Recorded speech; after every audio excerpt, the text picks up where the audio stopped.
Hello, and welcome to Strange Dominions, where we attempt to unlock the mysteries behind the unseen and unheard, the unknown and the unknowable. I am your host, Octavian Graves.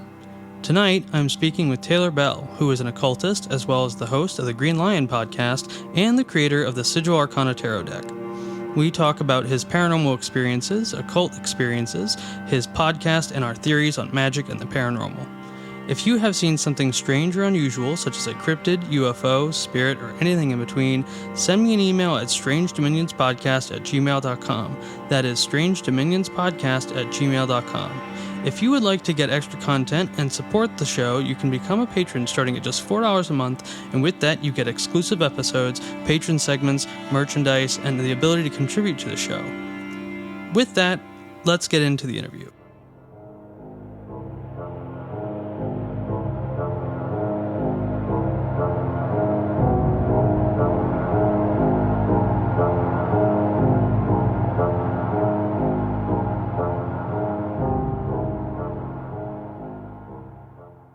And I am here with Taylor Bell of the Green Lion podcast. How you doing, Taylor? Hey, I'm doing pretty good. How are you doing? I'm doing great. I'm really happy to have you here. Thanks. I'm happy to be here. Yeah, so I've heard you on Where Did the Road Go? And Conspiranormal and a couple other places, I think. Sure. Yeah, I've been on a few different podcasts talking about a whole bunch of different stuff. Yeah, and you're always a joy to listen to. You always have a lot of interesting, things to talk about and area of expertise. So I really enjoy hearing you on all those shows. Thank you. It's very flattering. I wouldn't call myself an expert in anything, but thank you. No problem. So where did this all start for you? Give us the whole rundown from, the very beginning. When you say this, I assume you mean magic, the paranormal, just all the weird stuff. Yeah, it's all wrapped together. I'm trying to think how far back to go. Weird stuff, paranormal stuff has always been kind of a part of my life. I grew up, in a household where, ghosts were sort of a regular concept, a regular topic of discussion. I tagged along when I was a kid with my mom, going to different houses to do some ghost clearings, that kind of stuff. When I was in middle school or so, I kind of took a hard left out of the paranormal and into super hardcore materialism and atheism, and being very brooding and angsty about what I believed in, and feeling very betrayed by the idea of mysticism and religion. Up until that point, I had considered myself a fairly religious person. I'd grown up in the Catholic Church, and I wasn't clamoring for the church or super excited to go to church, but I believed in it pretty firmly, and I took a lot of the things that I had learned there to heart, for better or worse.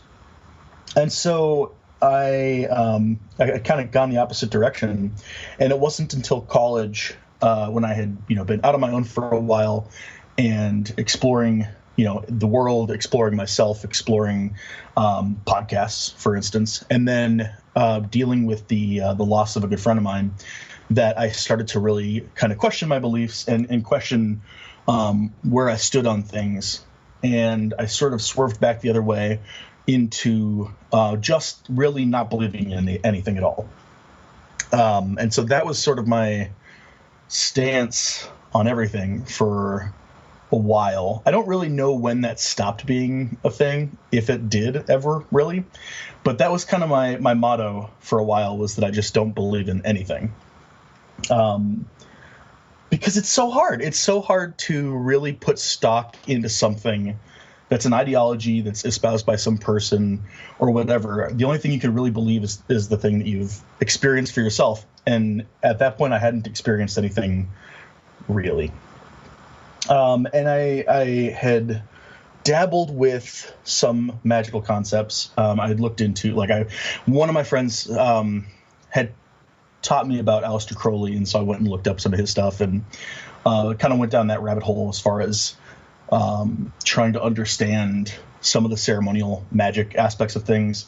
Looking back on it, I was taking a pretty naive approach to it, but it was the only way, like really, the only approach that I knew, which was a very literal one, looking at things like what tools are needed, what words do you need to say, those types of things, and trying to understand what it is that people are doing and why. And I was never really brave enough or interested enough to actually try anything. So I kind of just left it on the shelf for a while. And I think, after a while, I had dropped out of college, and then like a semester later, decided to go back to a different school for philosophy, where I ended up graduating eventually. And it was during that time, when I was in college the second time, that I finally did start practicing some stuff, some magical stuff. It started with a very rudimentary and sophomoric and really awful approach to goetic magic that I don't recommend anybody try. Basically what happened was I was at the time hanging out with some punks in this house that they all kind of hung out at and played music and broke the law, whatever punks do. And we were talking about it. We were talking about magic and about demons. And one of the guys said, "Hey, we should summon a demon." And being the guy in the room that had a copy of the Goetia, I said, "Sure, let's do that." So the next time I came over, I brought my book, and I actually brought a couple different books and some materials that I had, and we put together this really just haphazard, terrible approach to like a goetic ritual, and botched the whole thing. I mean, pretty much front to back, we did everything wrong. But what we did, regardless of whether you'd call it like a goetic ritual or a conjuration or a summoning or anything like that, what we did was we put ourselves into a mind space that fostered having some kind of experience. We turned the lights down, we lit some candles, we got into that place, and together, there were three of us, and we did the stuff. We said the words and did the motions that we thought were appropriate. And what came of it was some kind of interaction, whether that was in an interaction with a demon or with ourselves or with each other. I think it's kind of hard to say, and I don't think it matters too much. But each of us sat around this circle, and asked questions to this demon that we had, assumed that we'd conjured. And then each of us in turn also answered those questions. And we were sort of doing it in this like other voice, I guess. Like I look at it as, maybe we were channeling something, each of us. And these were, it was myself who was sort of interested in this stuff, and two guys who did not believe in this stuff at all, who were just interested in from like a novel perspective. And all three of us kind of had this experience. And at the end of it, after we had gone through this thing together, I remember one of the guys, the guy who had originally said, "Hey, let's do this," he turned to me and he said, "I think everything that we said, everything that were, the answers to those questions was stuff that I already knew." And I said, "Yeah, I think you're right. I think that it was probably in some way coming from us. But it doesn't change the fact that it was an experience that felt magical." That was kind of the first thing. And then from there, I started buckling down and actually trying to become a little more disciplined. Started learning things like the Lesser Banishing Rite of the Pentagram, and other various rites from the Golden Dawn tradition and OTO tradition. I'm not really formally a part of any sort of, fraternity or group or anything like that. I just kind of do my own stuff. And nowadays, since I've practice with different things, I've found the kind of language that works best for me, and I build my own, what do you call them, like rituals or rites or ceremonies or whatever. Okay, that's really cool. So sorry, it's a lot. No. I mean, yeah, but like, there's stuff to go on from here. So, when do you think did you ever have any paranormal experiences that pushed you into certain areas, or do you think you just kind of came at it just out of pure curiosity? That's a good question. So I had a couple paranormal experiences when I was a kid that I don't remember. I only remember them through stories that my mom has told. And, she tells them, she continues to tell them, because I think she's interested in them and proud of whatever that was, because she's experienced strange things her whole life, and it involved her father. My grandpa died when I was about a year and a half old, a little older, in sort of an accident. There was he was mowing the lawn and the tractor exploded, and it was not great. It was painful and not immediate. And it was a really traumatic experience for the family. I was, 1.5 years old. I didn't really process it at the time. But when, I was probably, I think I had just turned 2, so it was a few months later, and I was at daycare basically. And you know what? Before I get into that one, the first one, I had been at daycare the day before he died, and I was freaking out and crying and whatever, and the daycare provider lady was not sure what to do about it, and I was just in a panicked state, and was talking, and I kept saying that that Grandpa had to get off the tractor, and this was something that she didn't have any idea what to make of that. She thought I was just yelling nonsense. And the next day, when my mom came to pick me up from daycare and explained to Cindy, I think her name was, what happened, she explained that she described what I was doing the day before to my mom, and my mom, I guess, took that to heart and seemed to feel that it was something paranormal, tapping into something that was going to happen or something. And then a couple months later, I was at the same daycare, and we were out on a walk. The whole group we were walking to the park. There's a park a couple blocks away, and walking on a sidewalk. And I remember, I don't remember this particular instance, but I remember the neighborhood because we made this trek a few times. But a lady in a large black SUV was backing out of her driveway, and backed out and did the 90-degree turn onto the road and stuff. And I guess I had run up right before it and stopped right before maybe a foot or whatever before where the car was going to, or before where the truck was going to back up. And when Cindy had finally caught up to me, and this lady saw that I was right there, she got out of her car, and they were like, "Oh my God, are you okay?" And I was like, "Yeah, I'm fine." And apparently I said something along the lines of, "Papa told me to stop." And so Papa would be what I would call my grandpa at the time. So that's the other story that my mom tells. Interesting. That's really cool.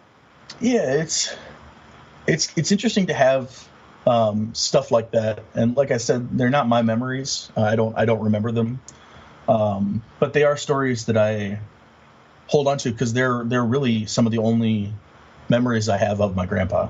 Right. Being so young and whatnot, and then radio silence for a long time. Maybe there was stuff here or there. I was terrible at picking it up, probably, or whatever. But, and honestly, I've been interested in the paranormal my whole life, because of how I've grown up. And I've been sort of I don't know what the word would be, just like disappointed, I guess, that I haven't experienced stuff that's more dramatic or overt. Yeah, I know that feeling. Yeah. Why do those kids get to have all the fun? Yeah, I'm always jealous of the people who like have had experiences their entire life, and they're always these crazy, like very defining moments. I never had that. I think I can probably count on two hands how many paranormal experiences I've had, and they've all been very peripheral, and Yep. yeah, they've never been anything concrete like a lot of people would describe. Yeah, and I think the ones that I eventually did end up having were more along those lines. And I think part of it was I opened up my perspective as to what would constitute something paranormal or mystical.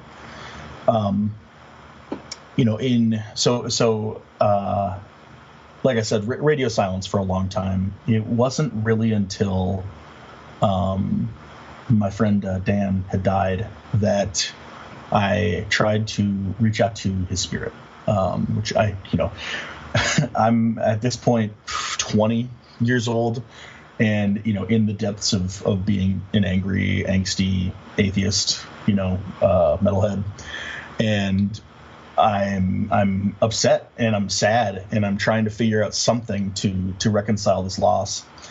And I think a couple days before this, the day after Dan died, I drove back home. We lived in the same town and worked at the same place, so I covered some of his shifts.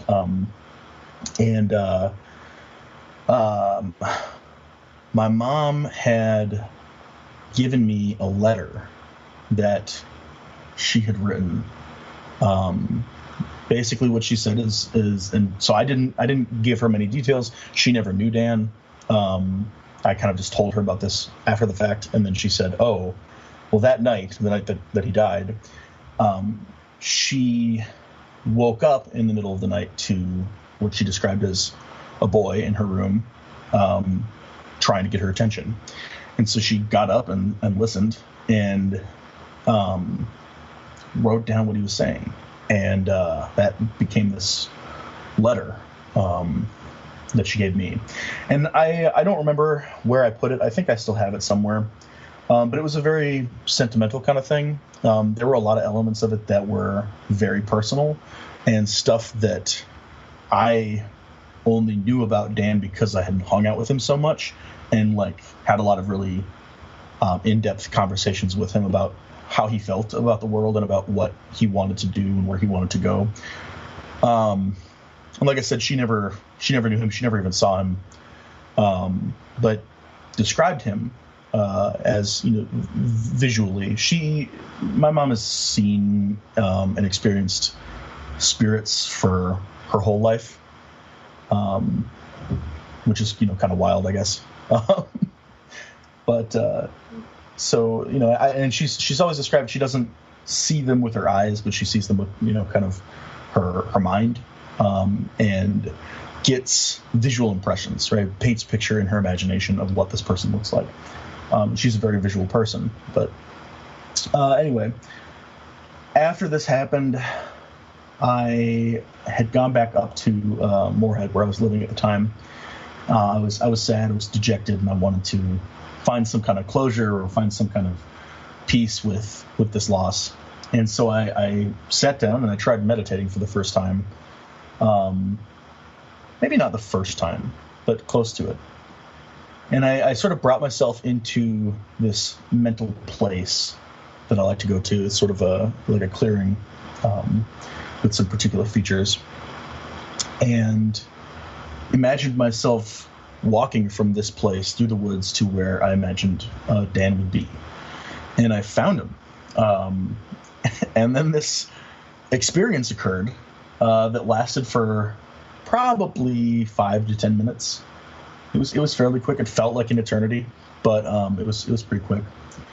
Where I could not stop smiling, and I had this conversation with him in my mind that started as words and kind of quickly became feelings. stuff that didn't really need words. And we talked about, about a lot of stuff, about death, about time, about existence, all kinds of things that he told me about what it was like on the other side, so to speak, that at the time made no sense to me.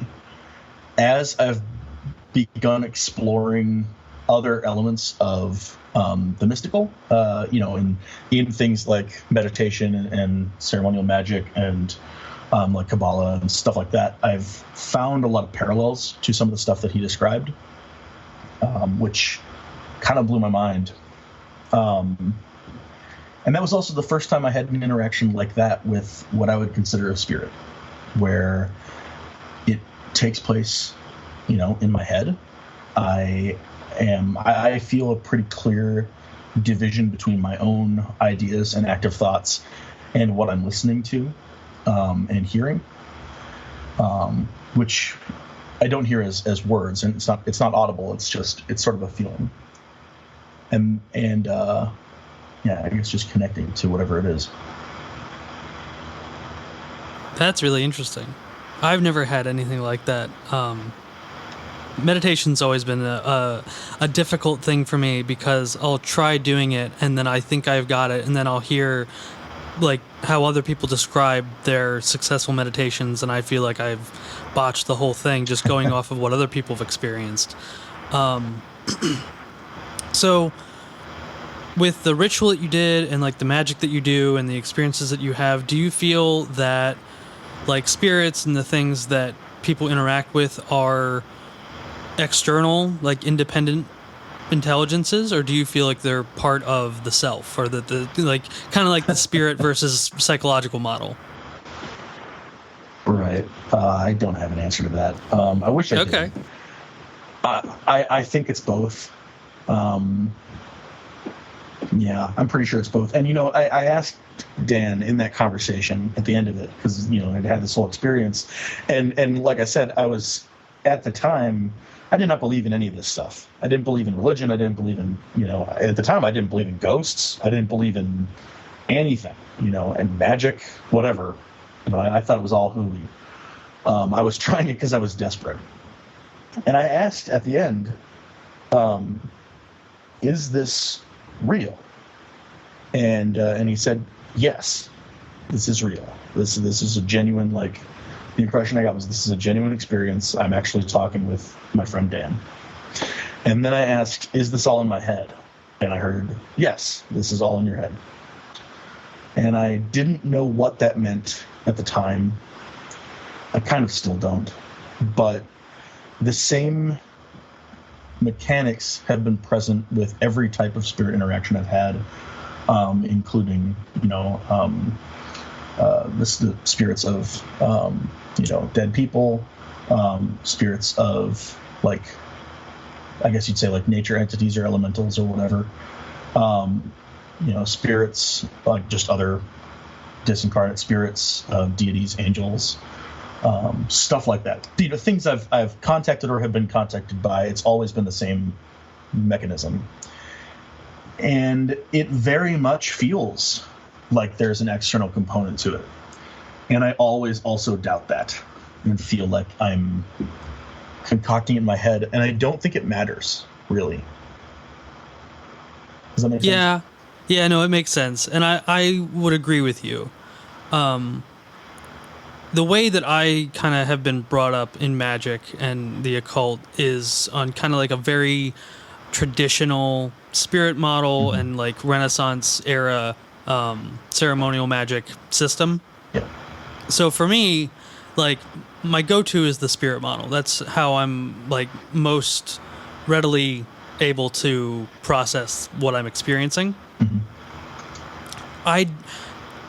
I don't feel like I would be disappointed if it all turned out to be a psychological thing. I'm not angry. Like, I wouldn't be angry if it turned out to all be in my head, but the way it feels to me is it's very external. It's very separate from myself. Right. And for what it's worth, I think that's probably the most respectful way to go about dealing with it. Whether or not something is outside of you or a part of you. I think, in the event that you're interacting with something like a spirit, giving it the respect of at least believing that it is its own thing, I think is useful. Yeah, I definitely agree with that. The kind of magic that you do and have done for a while, do you put a label on it, whether it's, chaos magic or ceremonial magic or lodge magic, or is it just all magic to you? I'm a mutt. No, I don't really. I don't put a label to it. Because when I actually started getting into practicing magic, which was 2017, I had started with ceremonial magic. I talked about the demon thing. I think that was the summer of 2017. Later that fall, I learned the LBRP, and I sucked at it. The first time I did it, I completely botched it, and then I had one of the worst weekends of my life in Las Vegas. And I think it was the week that I got back from that trip, I said, you know what, I'm going to learn how to do this the right way. I'm not going to stumble through it. And I started doing it, and I started doing it regularly. I did it before work every day. I didn't really know why or what the purpose was. Somebody had told me to do it. That's a common thing with like Golden Dawn or OTO stuff, is like the daily rituals, doing the lesser banishing ritual every day as kind of like a magical hygiene system. Right. Yeah. And so what had happened was, when I was interested in getting into this stuff, I had gone into a store called Eye of Horus in Minneapolis. It's just called the Eye now. And I talked with the lady behind the counter, who happened to be the owner, and I explained that I was interested in getting into this stuff, but I didn't know where to start, and I asked her for some advice. And she said, go look up the Lesser Banishing Rite of the Pentagram and learn how to do that. That was the extent of it. And I said, okay. And I went and did that. And maybe, I don't know, maybe 2 or 3 weeks later, do you know the Charm the Water podcast? Are you familiar with that? Yes, I know it by name. I don't know. I think I've listened to 1 or 2 episodes. Okay. So it's actually 2 podcasts. It was a podcast back in like 2017 to I think 2019 or 2020 or whatever, run by Aaron David with his wife Kelly, and they shut the podcast down and then reopened it as sort of a new thing, in a slightly new format, not too long ago, maybe a year ago or so. But anyway, I was listening to it at the time, in its sort of original incarnation, and Aaron had reached out and said, to his audience, and said that he was interested in trying a lunar ritual through Rufus Opus's Seven Spheres, which is a book of kind of faux Trithemian magic. Yeah, I've read it. I actually, so the my way of getting into magic, it's been a long journey, but since February I have been in a Solomonic Magic 101 course. Oh, sure. Mm-hmm. And one of the books that we had to read for that was Seven Spheres. Interesting. Okay. Because we were going over the Trithemius method, and our teacher was kind of giving us examples of like the multitude of variations that you can do and still get somewhat of the same result. Okay, yep, that makes sense. Yeah, I love that book. Because I like it. I think I'm kind of, I'll give you an example. My favorite author and the way of writing that I really enjoy is Lovecraft. I like that kind of really Baroque language. Yeah. And Rufus is so casual in that book, and it kind of gets on my nerves. But I do. He's a really smart guy, and I can tell he's a very good magician. And I like the book. It's just the language it's a little bit too modern for me. Okay, that's fair. I think that's a fair criticism. It is super casual, and frankly, that's part of what I liked about it, because it was something that, so in the lunar ritual section of it, it talks about like things like mood music and like drink of choice. Right. Yeah. And the ones that listed happened to be some of my favorite stuff at the time. So it was, I think he recommended putting on Pink Floyd And then as far as like drinks, he recommended mead or absinthe, which are two of my favorite drinks. So I love mead. I saw that and I was like, all right, I can dig this. But so I had reached out to Aaron and asked to kind of participate in this group thing, and then got a hold of Seven Spheres, learned that, got the materials, and did it on September 20th, 2017, and it was about a month after the eclipse, and a month later, no, you know what? I'm sorry. I'm getting my timeline screwed up here. Right before this happened, I had been thinking about doing this this ritual. At the time, I was working at a pharmaceutical company doing data entry. I hated the job. I hated the place I was working at, but it paid well, and I didn't want to lose it because it was a contract situation. And I wanted to kind of move into different areas within the company and do other things that were more interesting. But I was hesitant about doing this ritual because I had heard that people who do stuff like that often have situations in their life shaken up, right? Where either they lose their job or, lose a relationship or, in the case of one of Rufus's stories, he burned his house down, or... Are you familiar with Liszewski? Joseph Liszewski? I've heard of him. Okay, so his book, the one that I read, is Ceremonial Magic and the Power of Evocation. Okay. And it is essentially a how-to guide on ceremonial magic using the Heptameron grimoire. But in that, he has this thing called the slingshot effect. And it's basically that. It's basically like if you don't do everything that you're supposed to in these grimoires, especially if you don't bind correctly, then you'll get some money, but then you'll lose your best friend in some betrayal, and then you'll lose a bunch of money. And like it's like very specific things that'll happen if you mess up a ritual. So yeah, it's a pretty common thing when you get into like especially like the ritual side, like the traditional ceremonial magic. The cost there's a cost if you mess it up. Well, yeah, I have heard of stuff like that. In this situation, I hadn't even done the ritual. I was just and I hadn't even decided to do the ritual. I was just kind of thinking about it. And it was the day so I had bought Seven Spheres because I was interested in reading it. And the day that it showed up to my house, I was fired. And I went home, and there was the book, and so I picked it up and started reading it. And part of the introduction is sort of talking about this, this very thing of, magic being sort of a shakeup in your life. And for me at the time, it felt like a negative thing. I would say it felt like a negative thing from when I was told I was fired until I basically got into my car and sat down and started thinking about it. And I had this sort of moment of, I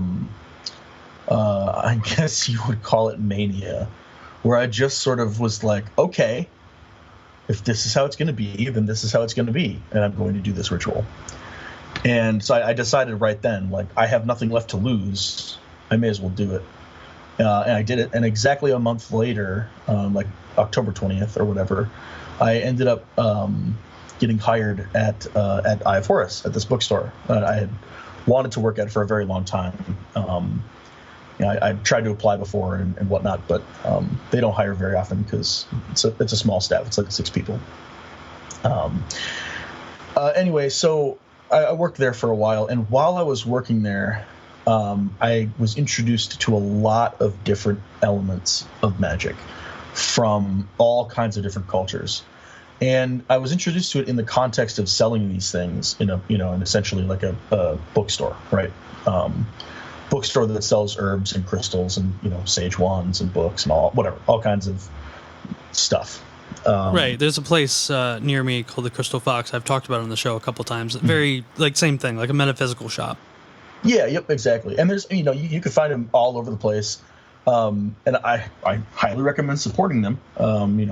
If you're out there listening to this and you need something, check out your local store if you have one before checking out the internet.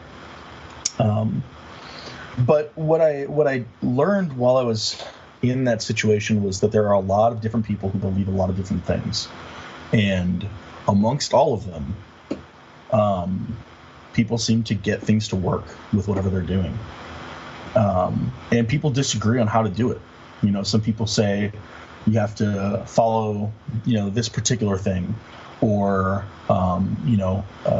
whatever the case is. There's a lot of different disagreements on things, but people are still hitting, their goals. They're still getting their magic to work in ways that are effective for them. And I think the crux of like measuring a magical working success is whether or not it affects your life in some way that's positive to you. I think in general, magic is about change, and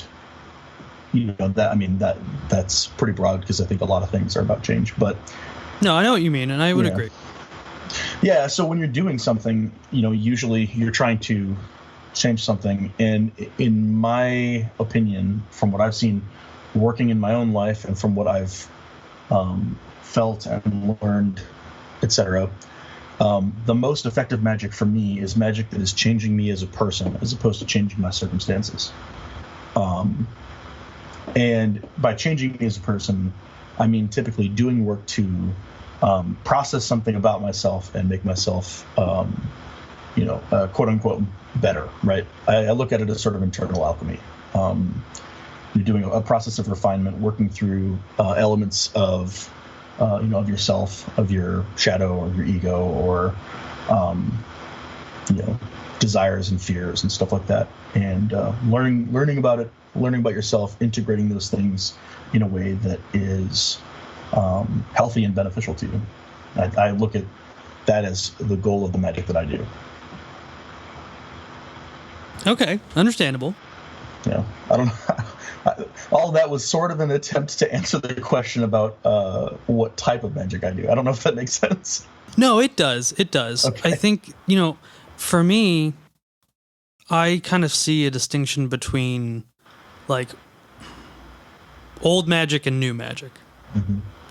And what I mean by that is if you go by like the grimoires and, traditional like ceremonial Solomonic magic, the thing that was actually like the way that I like the definition of magic is, from what I understand and what I've learned, is it is the petitioning or charging of spirits to enact your will onto objective reality in a way that either would take you way, way too long or you just wouldn't be able to do. Okay. That's why we do it. And then when like Blavatsky and Crowley and a lot of the magicians that people know of today, it got more personal. It got more about affecting change of the self. Sure. And so what I've always kind of seen is a distinction between magic and mysticism, where magic is the using spirits to enact your will for a very practical end. And mysticism is either, working on yourself to create change in your reality by, for yourself, or working with spirits to create that change in yourself. Does that make sense? Why put such hard boundaries on it? I get what you're saying, and I've kind of let up on that. I'm just saying, like, that's kind of how I was brought up in it. Okay. That's how it was explained to me. But I've also seen how working on the self can be beneficial in a magical context. When you did the Trithemius method, did something happen? Like, did you get like a result like in the crystal? That's an interesting question. No, I didn't have anything visual in that ritual. Did you feel anything? Like, was there any kind of like very obvious external presence? Yes. Okay. That night, so it was 4 in the morning. I had woken up specifically like to, because I was the last hour of the moon that I could hit. And I remember doing the stuff kind of in the dark. I lit my candles, was wearing some, robes that I have and stuff. And, just doing it in the way that I could, and in the way that was practical. I had cut and carved my table of practice out of a piece of a log that a friend had given me, and wood burned it with a little wood burner, and whatever, all this stuff. And I remember having the mead and the cigar and everything, and afterwards I think I went and I just drank the rest of the bottle of mead. It just sat outside in the cold. It was probably 40 degrees or something like that, and smoked. And it was a feeling that I had never felt before, and it didn't have to do with the alcohol or the tobacco or whatever. It was a feeling I couldn't put a name to, and I still can't really, because it's not. I wouldn't necessarily call it a feeling of like spirit, or being with spirit necessarily. Maybe it is, but there was something there that I felt, and I can return to that feeling in my mind. And sometimes it happens. Sometimes, whether when I'm doing magic, or if I'm in a moment in my life where something is particularly powerful, I feel this sort of way where it almost feels like. In a way, it sort of feels like a psychedelic experience. It's hard to describe. It's sort of a distance and simultaneously a presence, like a presence of mind. It felt really good, and it felt right. I don't know if that's Okay. I can understand that. Thinking about, but.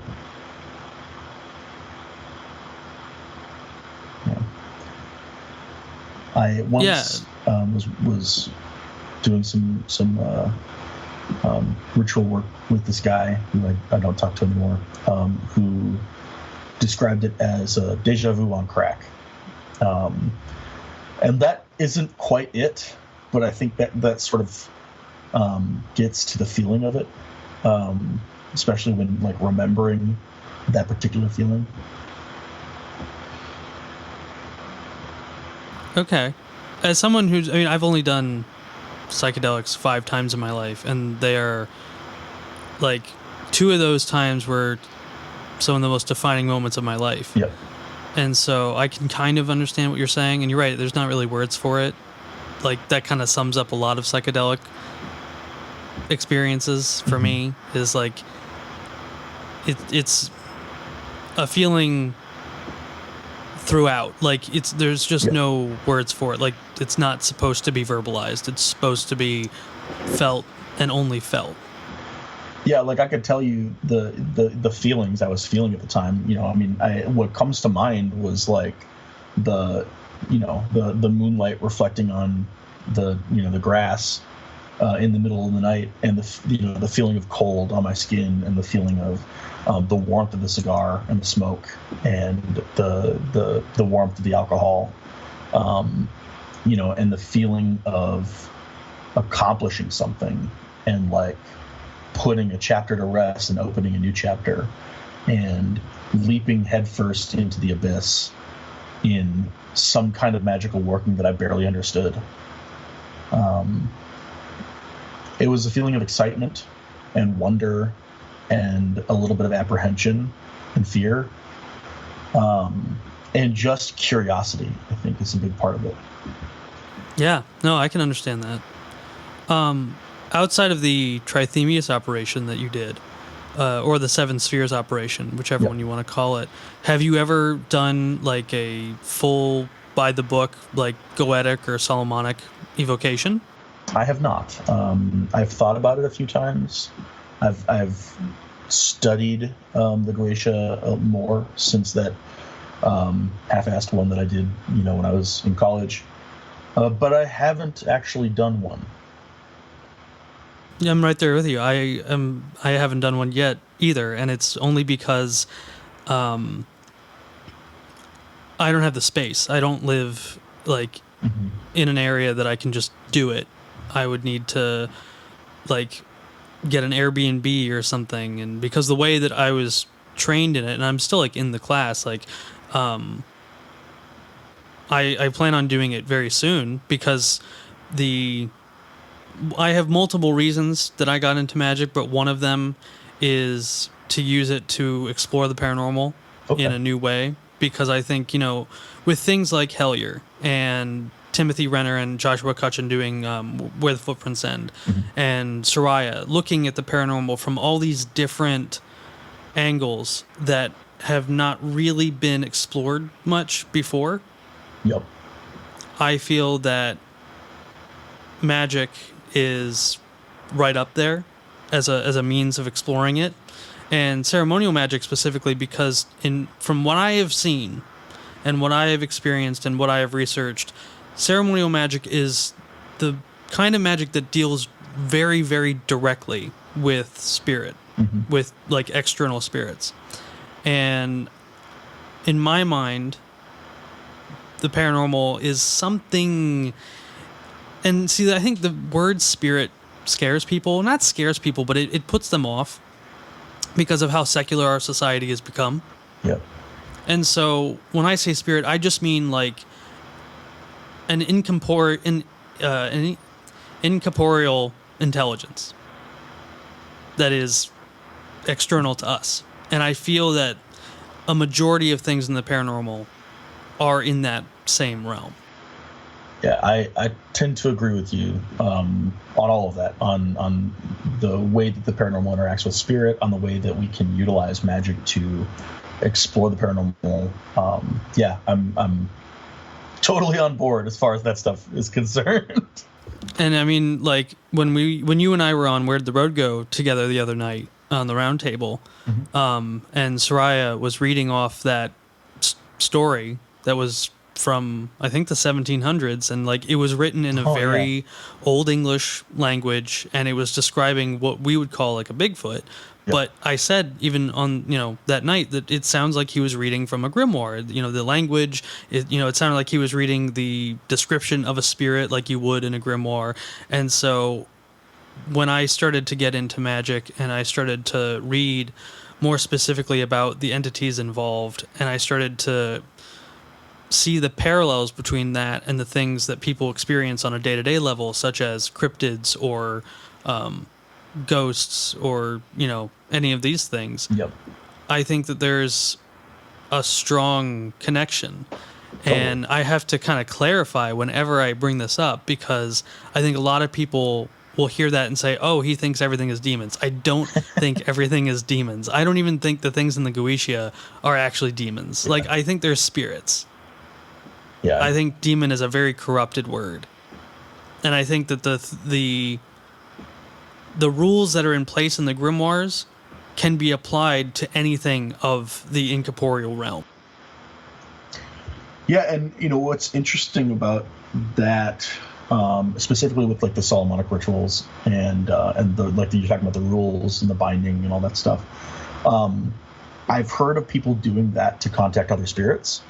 I've also heard of people using things like the Trithemian ritual structure, like in Seven Spheres, for instance, or Barrett's Themigus, to contact goetic demons.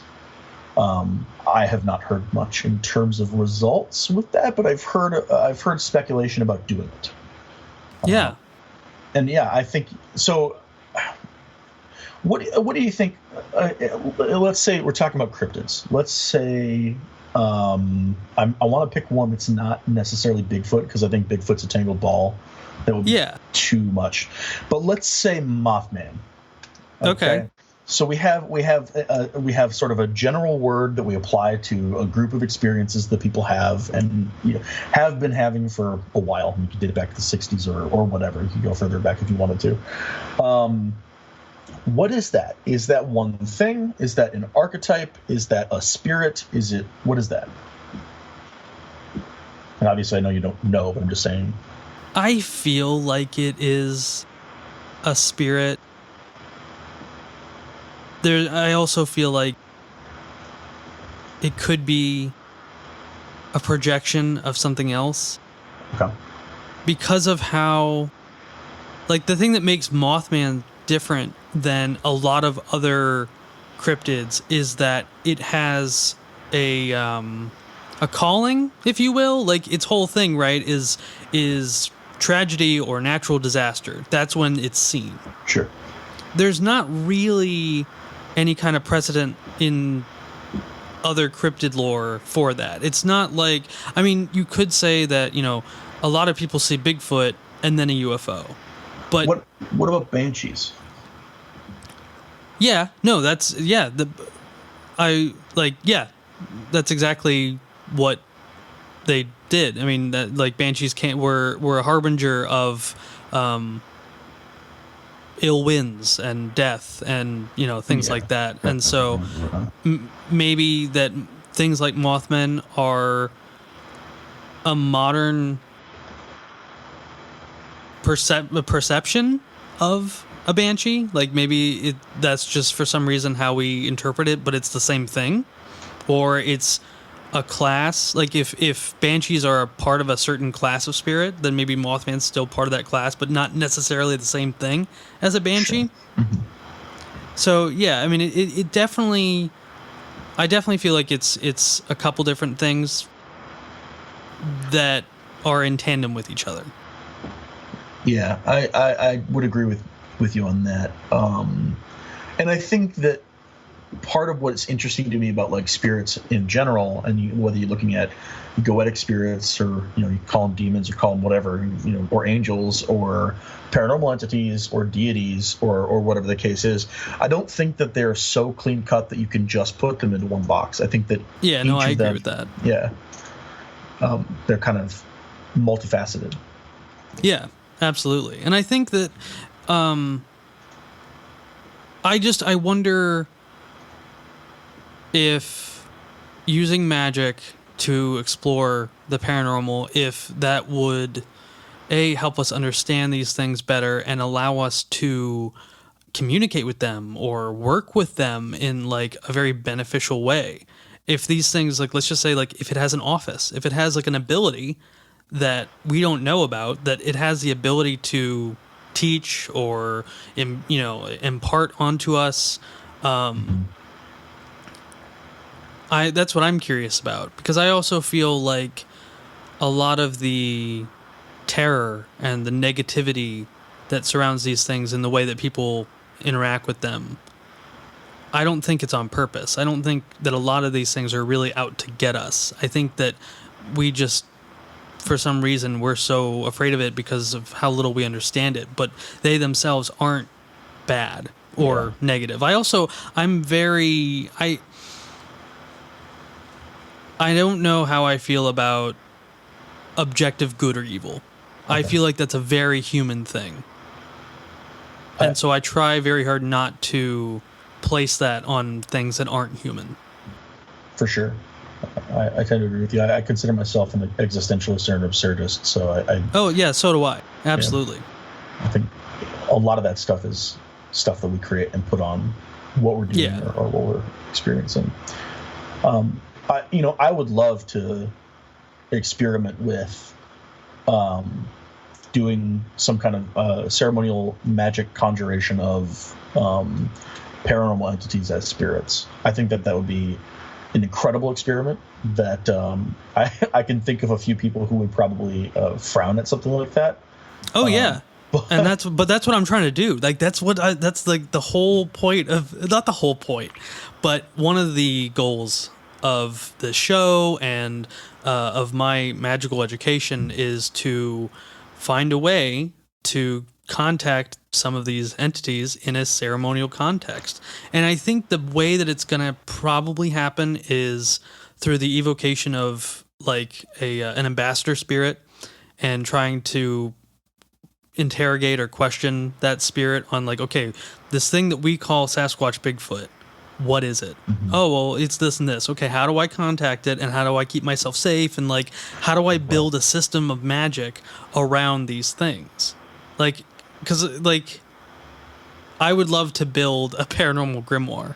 Yeah, totally. And I think you would need to build it new. Obviously, you know, taking things that you learn from other sources and other practices, but yeah, I think it would need its own structure and I hesitate to say bestiary, but you know, Right?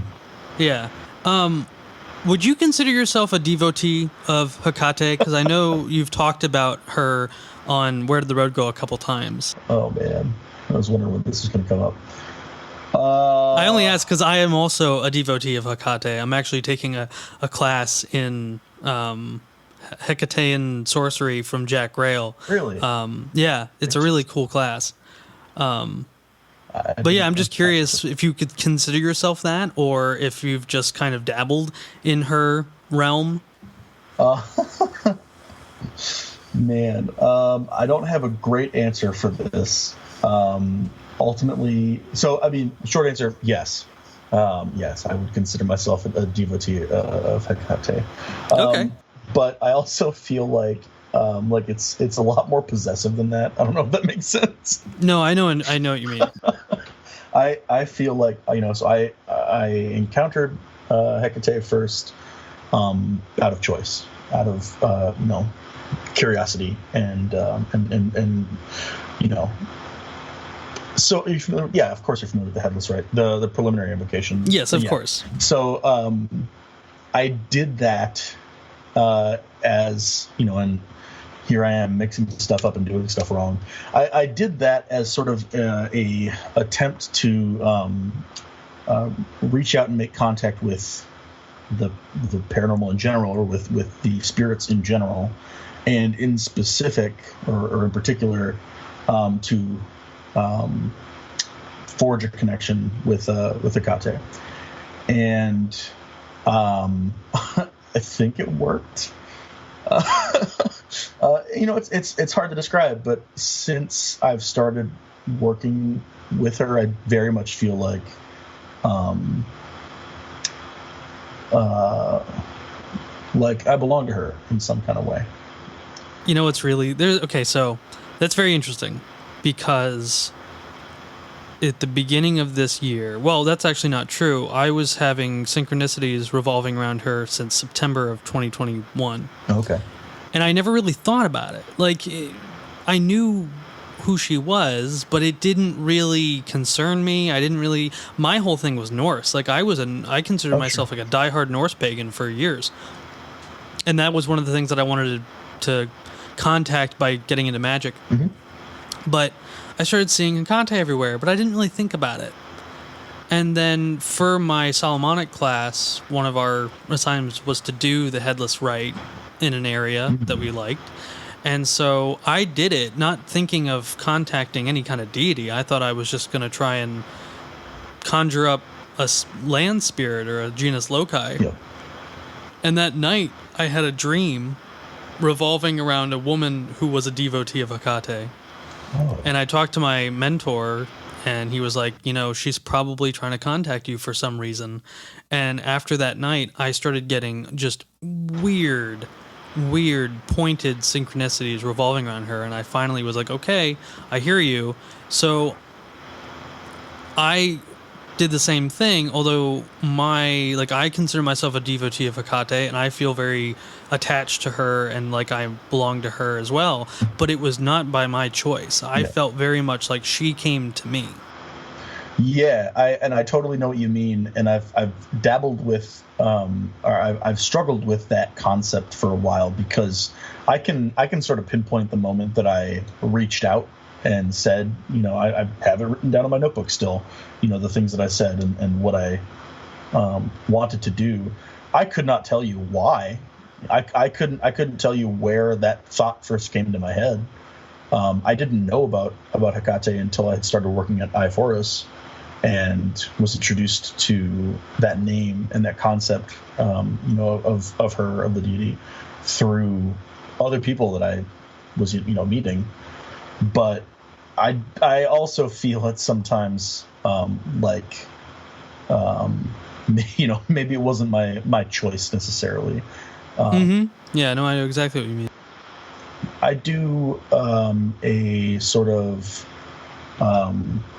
semi-regular meditation that I sort of I try to reach out and make contact and then listen and sort of get whatever I get from that. And part of the stuff that I've sort of garnered from from those experiences are things like that. Things like the connection there goes back further than I know, and other such stuff. Yeah, once I started putting the pieces together, I kind of came to the conclusion that there were a bunch of things that happened to me in 2020 that I ascribed to certain Norse deities that I wasn't really trying to reach out to because I didn't know how, but I felt like they were reaching out to me. Okay. But in closer analysis, I feel that was actually Hecate at a much earlier point. Mm-hmm.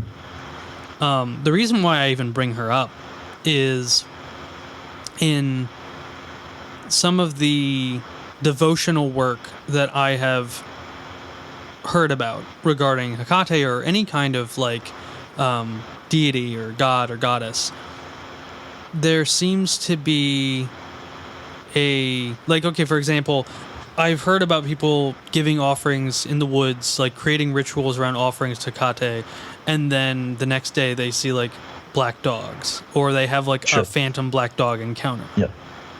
And so a part of me wonders if some aspects of the paranormal are not symptoms of deities reaching out to us. Yeah, I think that so I think that's a really interesting concept. I've heard you say that before, I think on Where Did the Road Go, or when you had Soraya on your show. But I think that's a fascinating concept, that the paranormal could be in some way symptoms or an arm of, if you want to call it like the divine, but right. I hesitate to call it that. No, but I know what you mean, and I think that extends out into things like the miracle of the sun, at Fatima, or other such, like, I'm thinking of UFO encounters specifically that have proper religious connotations. But I could also see it being a situation with somebody experiencing something somewhat paranormal who's not a magical practitioner, who had something happen in their life which held undercurrents of some such spirit. Right. Yeah. Yeah, that's fascinating. And I would love to find out how to test that hypothesis. You know what I mean? Well, the way that I've kind of thought about it is, if you create an altar to a specific like paranormal phenomena and just keep track of what you give as an offering, or what kind of rituals you create around it and what kind of response you get, if you get a response from that phenomena, and see, people do that with Bigfoot in spades, like without even knowing it. People absolutely set up all kinds of altars. Yeah. Well, that's when we talk about gifting, right? Like, there are plenty of flesh and blood materialist Bigfoot people who do gifting, but they don't have any association with magic, or like they don't think of it in that terms at all. Yeah. But yet what they're doing is, offering to like a land spirit or like a fairy, for lack of a better term, because we don't know what it is. It could be all of those things. And, you have all these people who think they're just interacting with an undiscovered ape. Yeah. When really they're, interacting with the spirit world in one way or another.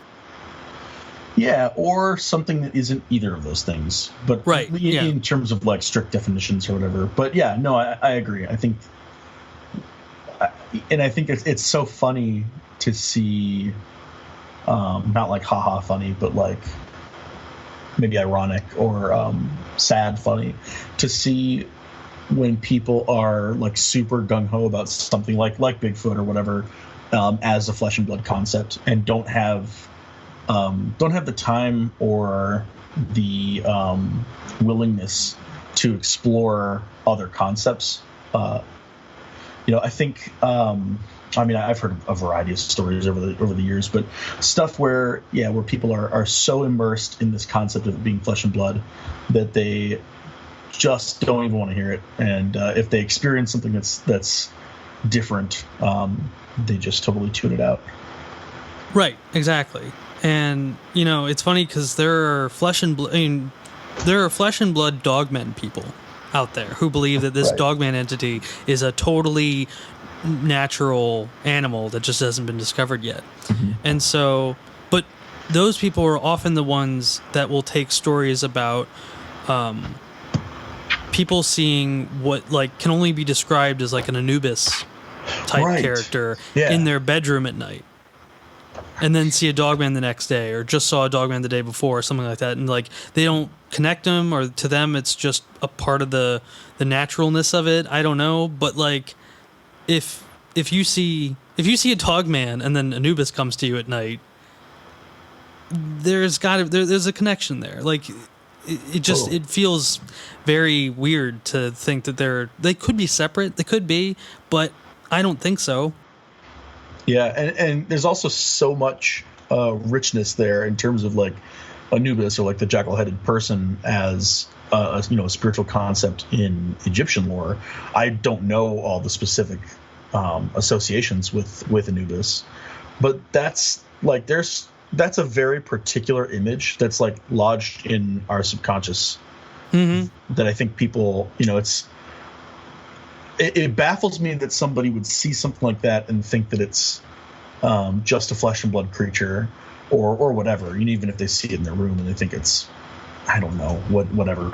But Dogman has always confused me for a number of reasons. I love Dogman. I think Dogman's really cool. I don't think he gets nearly enough credence. He's portrayed in a very one-dimensional way. Okay. Where Bigfoot has been given so many different kinds of avenues to be looked at. True. I'd like to see Dogman open up a little bit in people's minds and kind of be looked at from multiple different angles.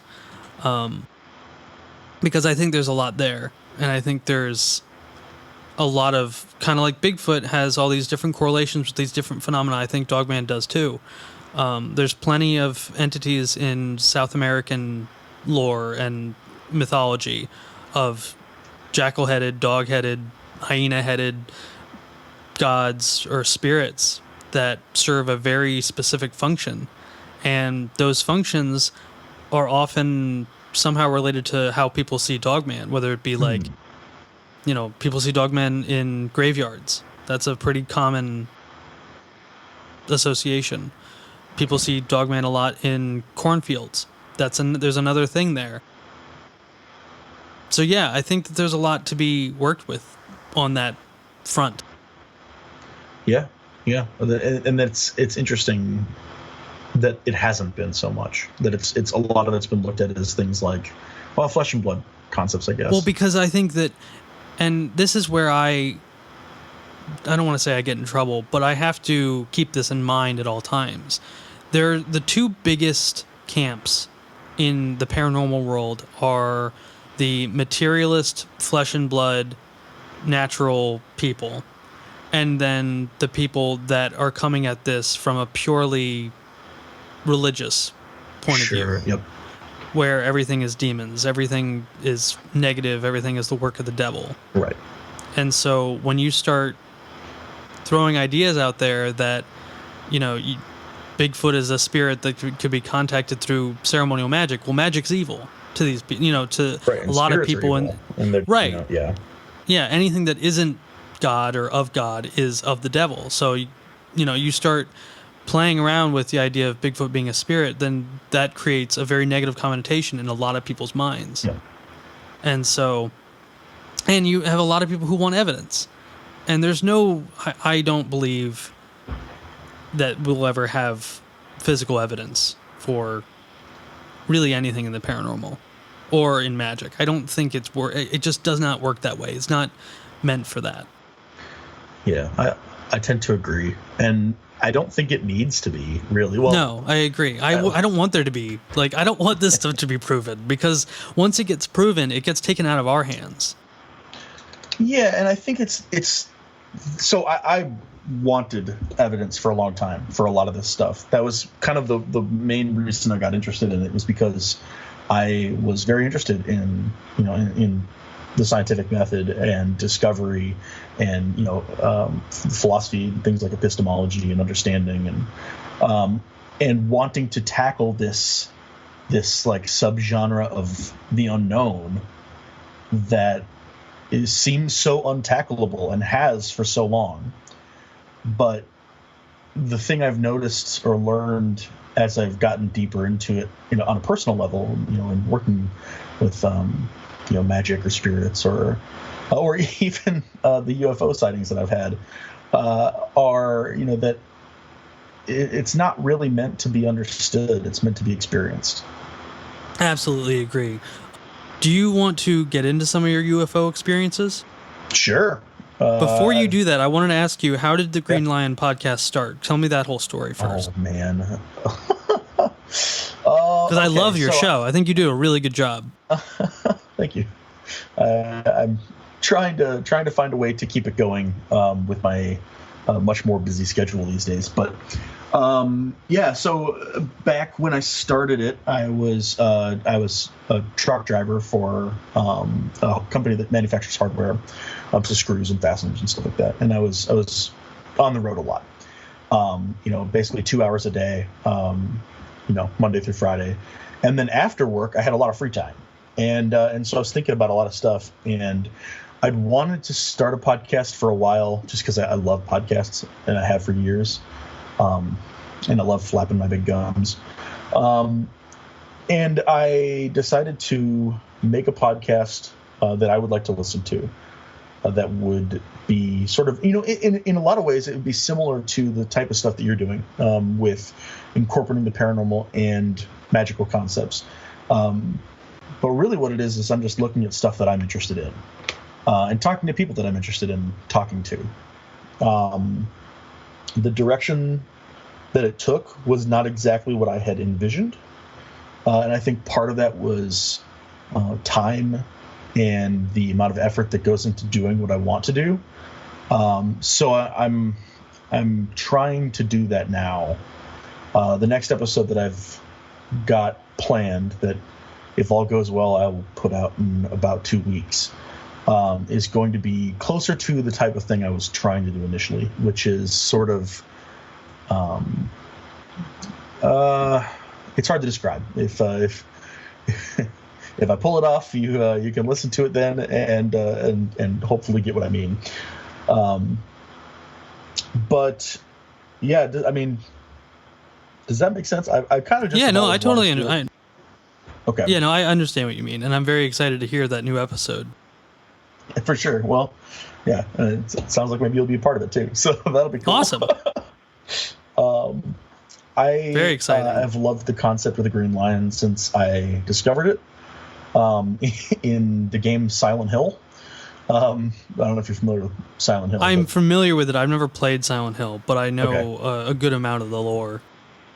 You should definitely fix that and play 1 and 2. There's a lot of games that I need to play. Yeah, that's the way it goes. So in Silent Hill 1, there's an antique store called, I think it's just called Green Lion Antiques or something like that. And I was curious about that. It's like Green Lion, that's kind of a funny image. Looked it up, and then I discovered that it has to do with alchemy. This was, years ago. And over time, I learned more about alchemy, and I learned more about the concept of like vitriol and the Green Lion itself.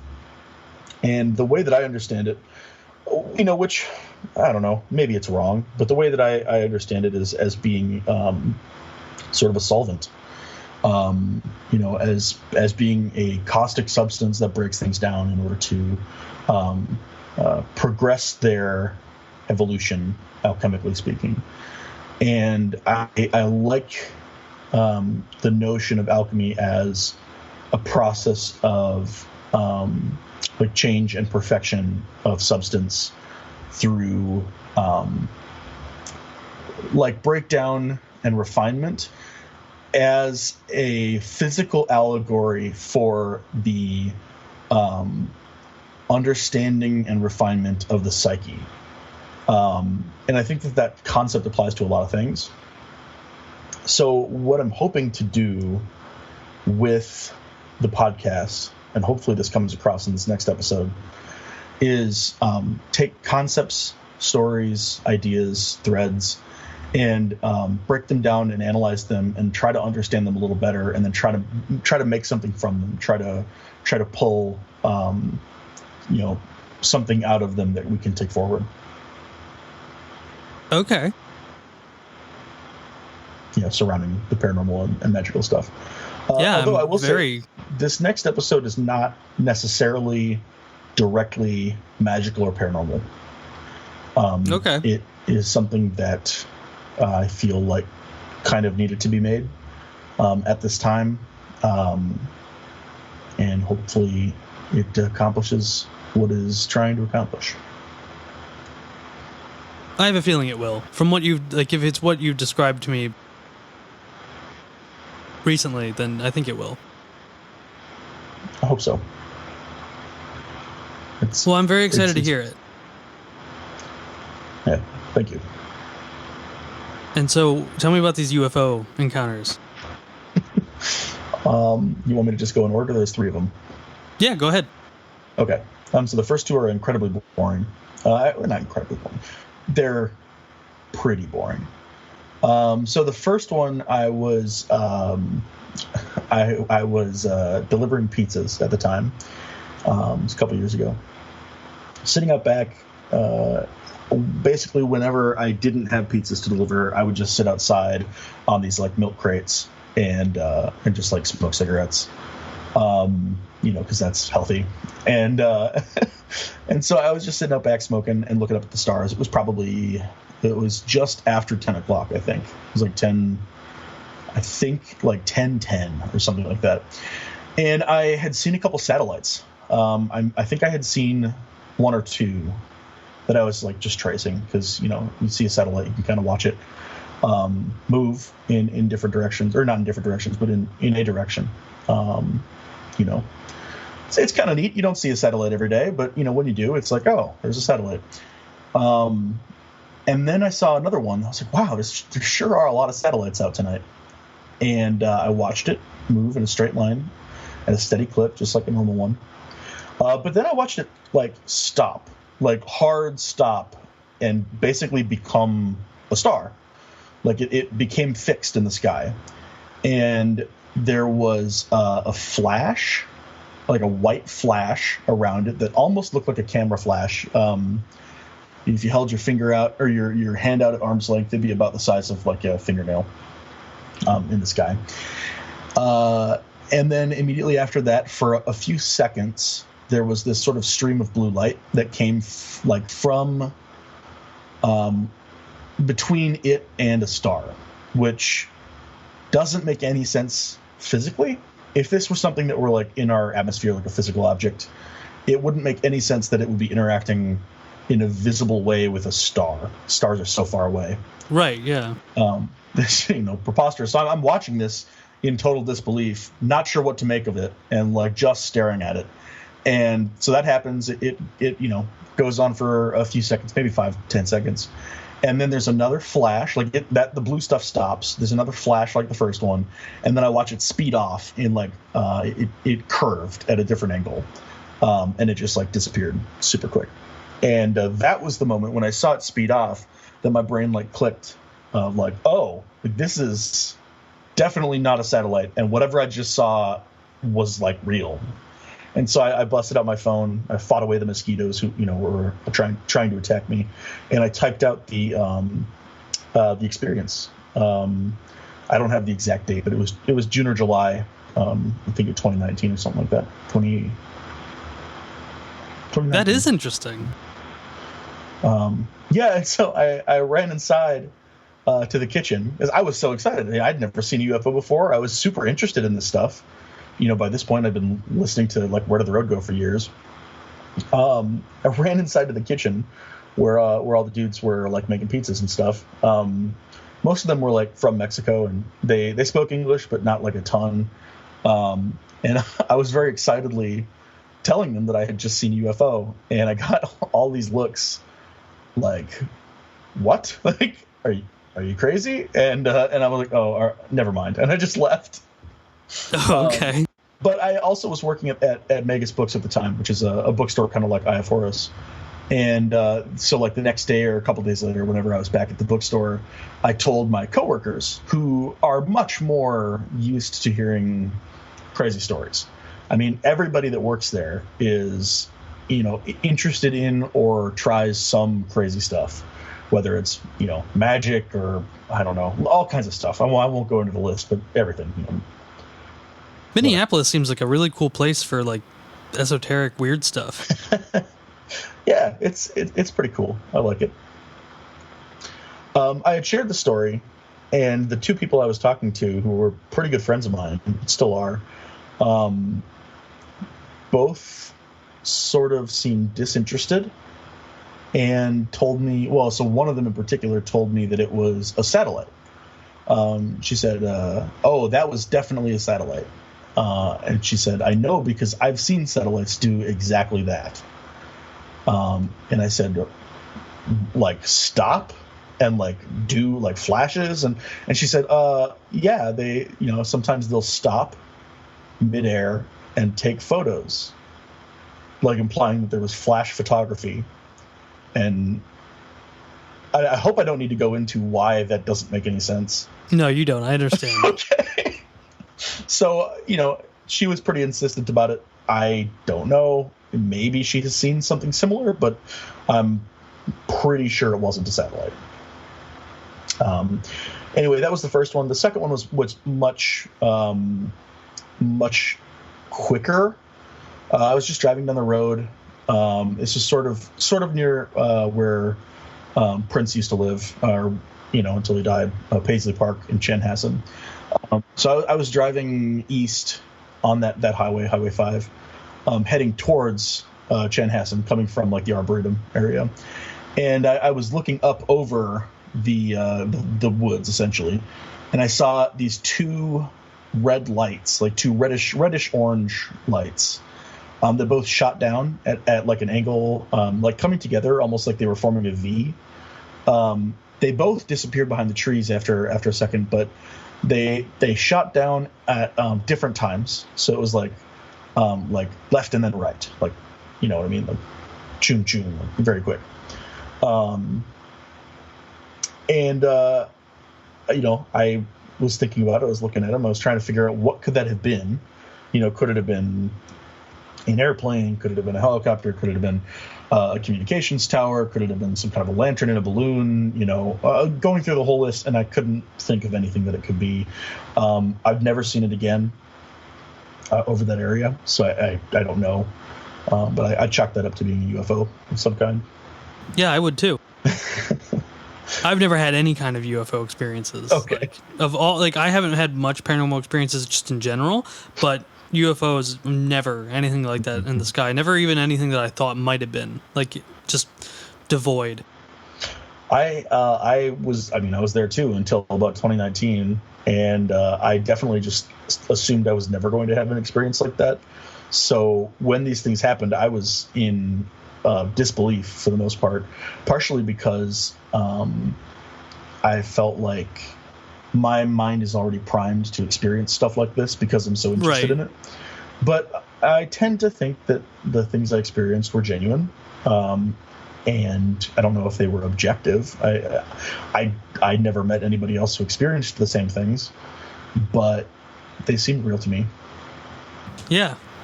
I would definitely agree. I would, like, if I had those experiences, I would feel very lucky. Yeah, for sure. Yeah, and I do. I think it's interesting. The third experience, the last one, is a little more interesting.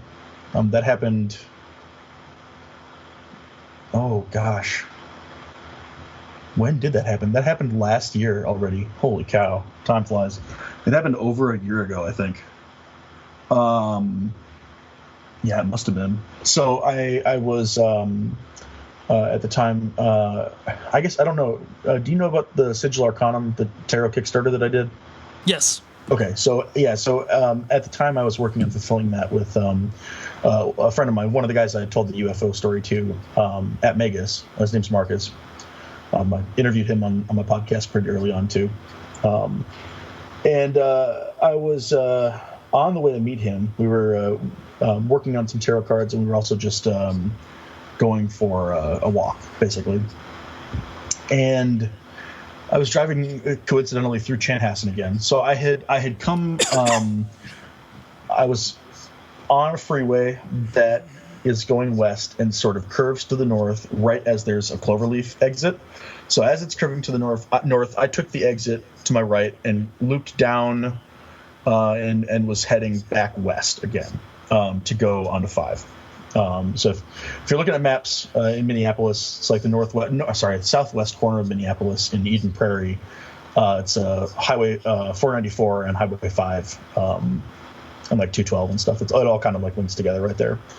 And so as I was coming down the loop in the cloverleaf, and I was, my car is facing east and then southeast and then south, and then pretty much as I hit south, and it started coming back a little bit to the west, I saw over the freeway that I had just been driving on, past it and to the west of it, some kind of an object.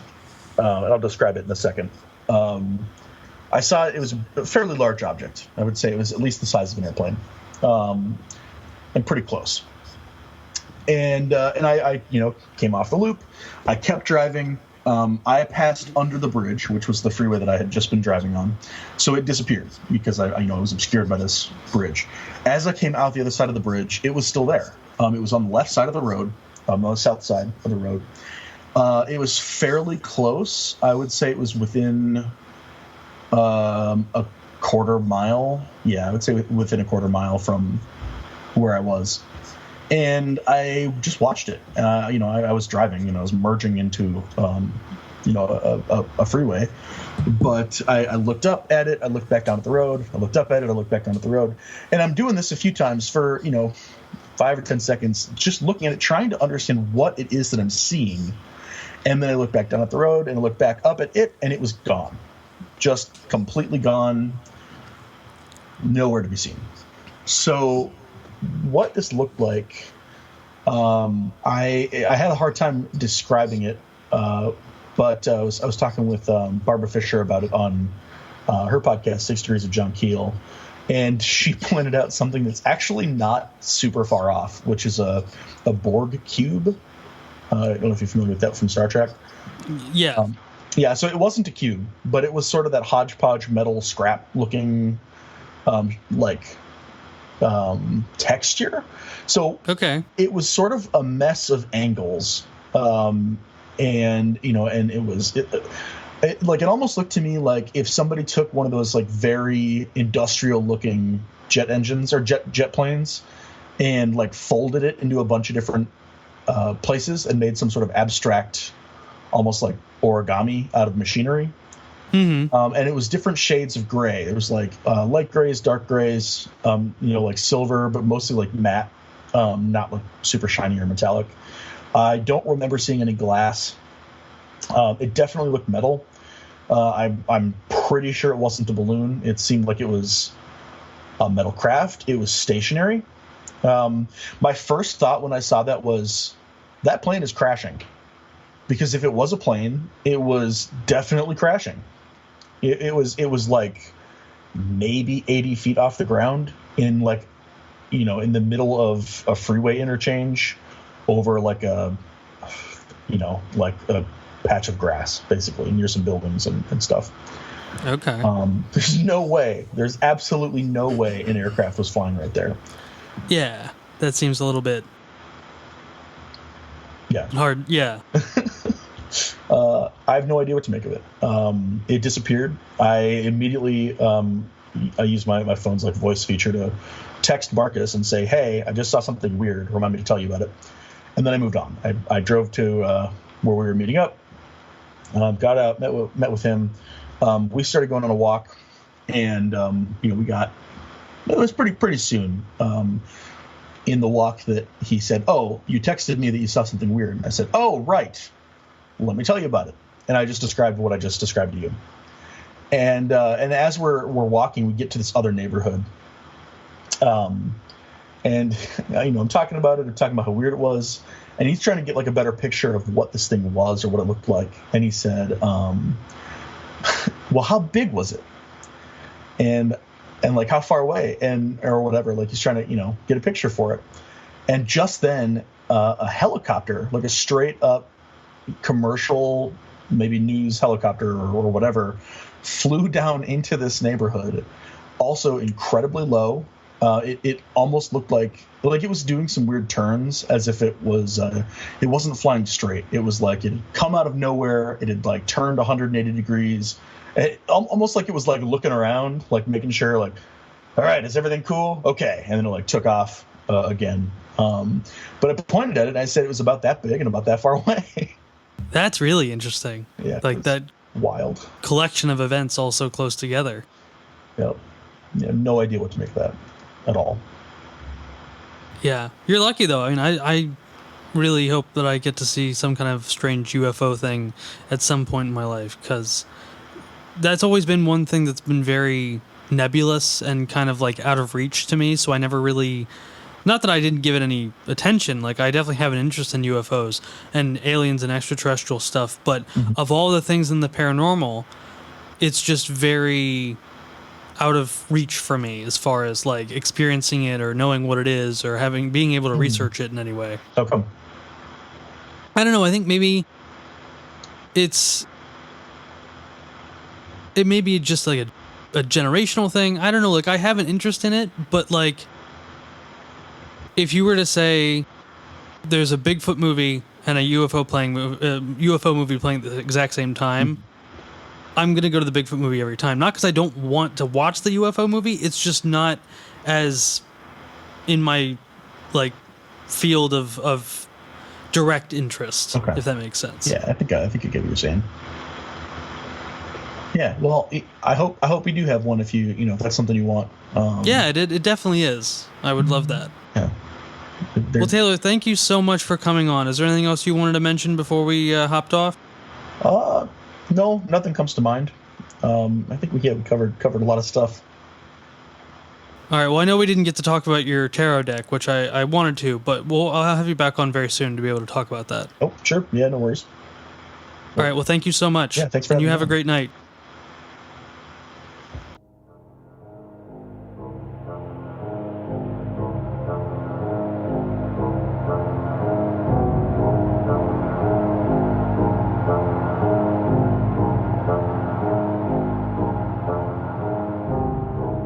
And that was my interview with Taylor Bell. I had a fantastic time talking with him and will be having him back on the show soon to talk about his tarot deck and other esoteric topics on it as well. All of his links and information will be in the show notes below. I'd like to let everyone know that if they are enjoying the show and have the time, please give us a 5-star review on Apple Podcast, as this really goes a long way to help the show and put us in front of new potential listeners. Thanks for listening, everyone, and I hope to see you next time in The Strange Dominions.